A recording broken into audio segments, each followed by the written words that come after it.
Tu vai explicar o motivo de cada tatuagem? Vou, menina. Vocês vão ficar 2 horas aqui. Segura o espelho assim pra mim.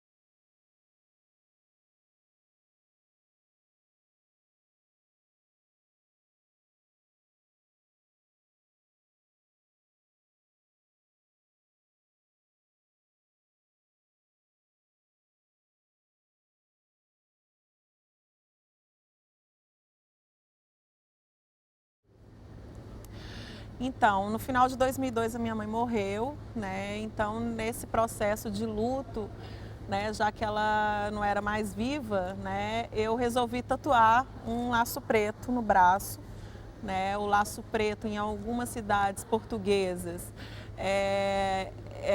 as viúvas, elas amarram laços negros nos braços, para exibirem realmente seus lutos e para serem marcadas. É uma espécie de marca ali, né?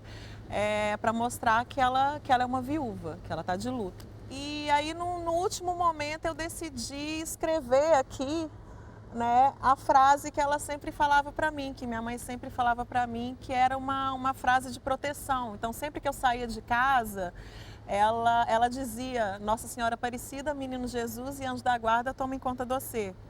Né? Então eu resolvi tatuar a frase e transformar o laço não num símbolo de luto, mas um símbolo de proteção. Então para mim ele não é mais um símbolo de luto, ele é um símbolo de proteção.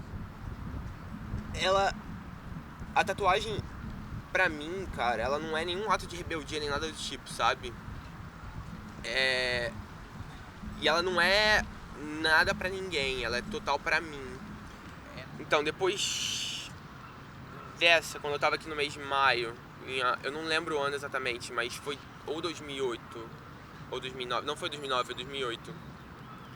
Eu tava pilhando a minha mãe pra fazer uma tatuagem, mas acabou que ela não fez, mas ela me chegou a mostrar um desenho do que ela talvez faria, assim, pequeno, que seria uma orquídea.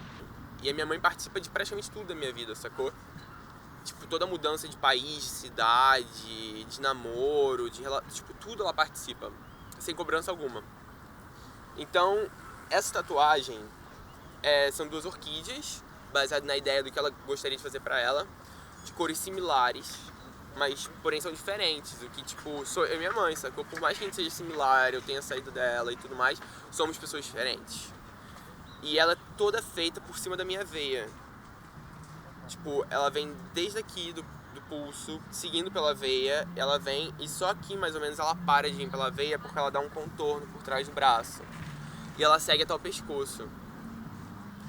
E a ideia do tamanho dela também, que foi pegando tudo, foi uma ideia não só estética, sacou? De orgânica, mas o principal significado é da extensão que a gente tem da relação familiar, que às vezes a gente não tem noção, que às vezes a gente nega do quão grande é a importância positiva ou negativa da família na nossa vida.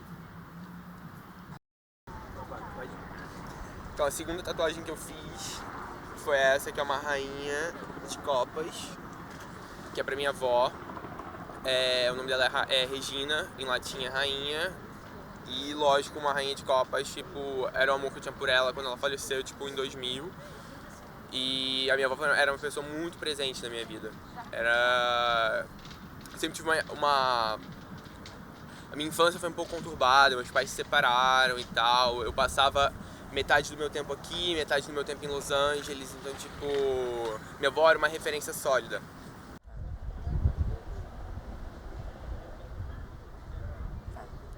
Então, eu pelo menos, eu percebo, ou eu acho que eu percebo, que eu mudo consideravelmente, assim. Então, é como se a tatuagem também, ela tivesse ali pra te lembrar de alguma coisa, sabe? O Coringa, ele não pertence a nenhum naipe e ele não tem, como todas as outras cartas, nenhum par. Você tem o As de copas, de ouros, o Coringa, ele é o Coringa, ele é um. Em compensação, ele pode ser qualquer um. Ele pode ser qualquer número, ele pode entrar em qualquer naipe. Então ele representa um pouco assim a potencialidade humana, eu acho, existencial, sei lá, de que você pode ser qualquer coisa. Isso também eu sempre me identifiquei muito, especialmente em alguns momentos da minha vida como esse, por exemplo, por isso que eu fiz essa tatuagem finalmente agora. Mas que eu sempre gostei de muitas coisas, eu sempre tive muitos interesses e me vi mudando de papel ou mudando de personagem, ou mudando de figurino, de uma forma que às vezes surpreende as pessoas que me conhecem. Mas que pra mim faz sentido, porque eu sinto que eu tô sendo fiel a alguma coisa dentro de mim. E eu penso muito sobre isso, é como se na verdade o Coringa ele fosse um eixo central, ele veste as outras cartas. Então ele atua de várias formas, mas ele é uma coisa antes. Eu acho que, como eu falei, a tatuagem, né, usando Valéry, que é um poeta, o mais profundo é a pele. Né? A pele é a dobra do espírito. Né? Então eu acho que quando a gente traz certas forças, certas intensidades, há necessidade não de botar numa parede, mas de botar no corpo. Quer dizer, o corpo precisa estar marcado por essa intensidade que pode ser passada, presente ou futura. No meu caso, sempre presente e futura, nunca passada, né? Então, para mim, tatuagem é essa intensidade que tem sempre um significado, um sentido e tem um valor estético muito forte para mim. A segunda eu botei talvez tem uns 15 anos, ou mais um pouco, né? E eu queria sempre botar um tigre, mas não sei porquê, na hora que o tigre era o animal que eu gostava mais, eu resolvi botar um lobo. E mudei totalmente e só procurava lobo. E eu procuro muito a foto ou o retrato exatamente que eu sinta que bate dentro de mim. Então eu procurei mais de 100 lobos e de repente achei um lobo. Né? E aí resolvi, diferente do Viking que eu botei bem na parte interna do braço, eu resolvi usar um pouco mais e botar ele numa torção um pouco para dentro e um pouco para fora. Né? Então botei o lobo e fiquei, como na primeira, exultante, super feliz, né? Mas o lobo foi a tatuagem que me deu mais problema, ou por outra, foi a única tatuagem que me deu problema, porque mexeu muito comigo emocionalmente. Durante os 3 primeiros meses, as pessoas olhavam para mim, amigos, pacientes, enfim, que viam a patinha do lobo, é lobo, pô, lobo é lobo mau, não sei o quê, e toda uma cultura do que representa, né, simbolicamente esse lobo, mexeu comigo, dada a minha história de vida, de ser uma pessoa sempre cooperativa, sempre tentando ser uma pessoa boa, aquilo mexeu muito comigo. Não que eu tivesse vontade de tirar o lobo, mas me incomodou, dando um pouco de angústia, e foi isso.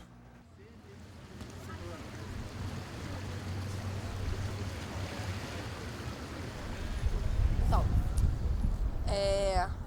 esse gato, que é o gato da Alice, mas apesar dele ser o desenho da Disney, ele é o gato da história da Alice, que é o livro do Lewis Carroll. Enfim, eu fiz o desenho da Disney porque ia ser mais reconhecível, até porque eu acho... Tem várias ilustrações do livro, algumas eu acho meio feias, mas ele representa mesmo uma passagem do livro, que é o seguinte. A Alice, ela tá lá perdida, lá no País das Maravilhas, e aí em algum momento ela vê o gato na árvore, e aí ela fala assim: gatinho de Cheshire, podia me dizer, por favor, qual é o caminho para sair daqui? Aí o gato fala assim: isso depende muito do lugar para onde você quer ir. Aí a Alice fala: não me importa muito onde. Aí o gato: nesse caso não importa por onde você vá. Aí a Alice completa: contanto que eu chegue a algum lugar. Então assim, eu acho genial esse trecho, que assim, são duas coisas, né? Ao mesmo tempo você perceber que se você sabe onde você quer chegar, então atue de forma a chegar a esse lugar. Se você tem um objetivo, vá em busca desse objetivo. Isso é uma coisa. Por outro lado, se você não sabe onde você está indo, Você não precisa ficar preocupado o tempo todo com o que você está fazendo agora. Porque você não sabe para onde você vai. Então você pode simplesmente deixar as coisas acontecerem e ver onde elas te levam.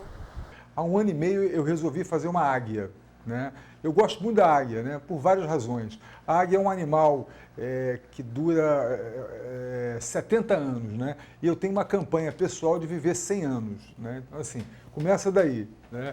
E segundo que a águia, quando ela tem quase metade da vida dela, quando ela tem 40 anos, ela tem que fazer uma coisa muito violenta. O bico dela se torna frágil, as garras frágeis e as penas extremamente pesadas. Então ela tem que se chocar contra um penhasco voluntariamente para quebrar aquele bico antigo, nascer um novo bico. Quando o novo bico vai nascendo, ela vai arrancando com o próprio bico novo, né, as garras dela, né? E ao mesmo tempo ela vai tirando pena por pena do corpo dela, as penas velhas e as penas antigas, né? Então ela vai se renovando para poder viver mais quase 40 anos, mais 30 anos, né?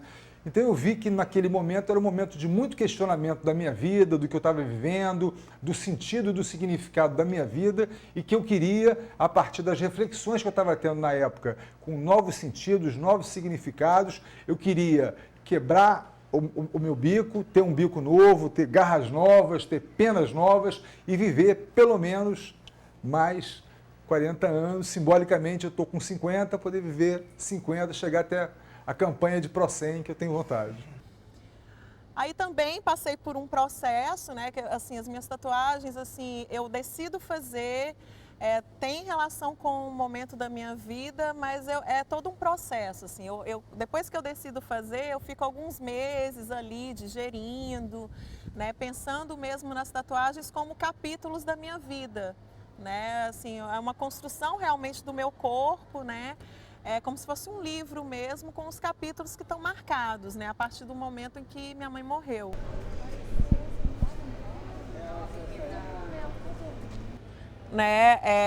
Eu sou do signo de Escorpião, mas o meu totem xamânico é um beija-flor. Tem um beija-flor aqui?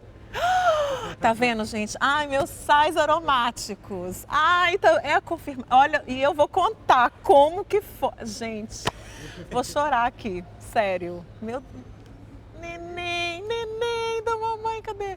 Tá lá atrás. Ai, então, pois é, sabe como que eu descobri isso? Eu tava na casa de um amigo, na casinha de um amigo que fica na Serra do Cipó, que é em Minas, né? Vocês já notaram. Ai, pois é, Minas. Então, eu estava na casinha desse amigo e a casa dele, né, é longe, fica no meio das montanhas, você tem que atravessar um rio para chegar. E eu estava nessa casinha antes de começar a minha viagem. Ele é xamã, sabe? O hippie continua comigo até hoje, sabe, gente? Embora não pareça, mas eu sou meio hippie. Aí a gente estava lá, né, na nascente de um rio, né, que é uma espécie de santuário. E a gente estava fazendo uma espécie de ritual para saber qual que seria o meu totem xamânico. Aí ele ia começar a tirar as cartas para saber e o beija-flor começou a voar, tipo igual esse. Começou a voar atrás de mim. Aí ele falou assim, não precisa nem de tirar a carta, o seu totem é o beija-flor. Tem uma outra tatuagem que eu comecei a sentir vontade de fazer esse ano, eu acho, ou talvez no final do ano passado, mas enfim. A ideia é fazer uma flor de lótus aqui no peito, assim, grande. Uma coisa assim de 1 palmo, mais ou menos. E essa tatuagem, ela surgiu mais do que todas as outras, é como se eu já tivesse. E assim, no momento em que eu fizer a tatuagem, ela só vai, sei lá, se revelar para o mundo. Mas é como se eu já visse. Eu não tô num momento conturbado. E não é sempre que eu tô num momento calmo. Assim, eu não sou uma pessoa estressada, mas eu penso muito, e pensar muito nem é boa. Então,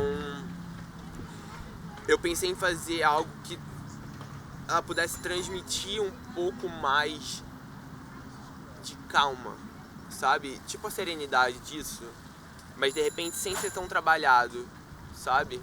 Uma coisa que me trouxesse calma, pra transmitir a calma que eu tô sentindo agora. E outra coisa é quando realmente tem toda uma simbologia até chegar a esse ponto, que é um ponto que eu nunca tinha chegado, que é o que eu sinto agora por essa flor, que é como se estivesse faltando alguma coisa e a tatuagem vem para completar. É como se o lugar dela já tivesse definido e você precisa colocar ela ali. É como se ela já estivesse ali, só que no negativo, né? E aí você precisa preencher. Enfim. Não sei, me embolei um pouco. Acho que é isso.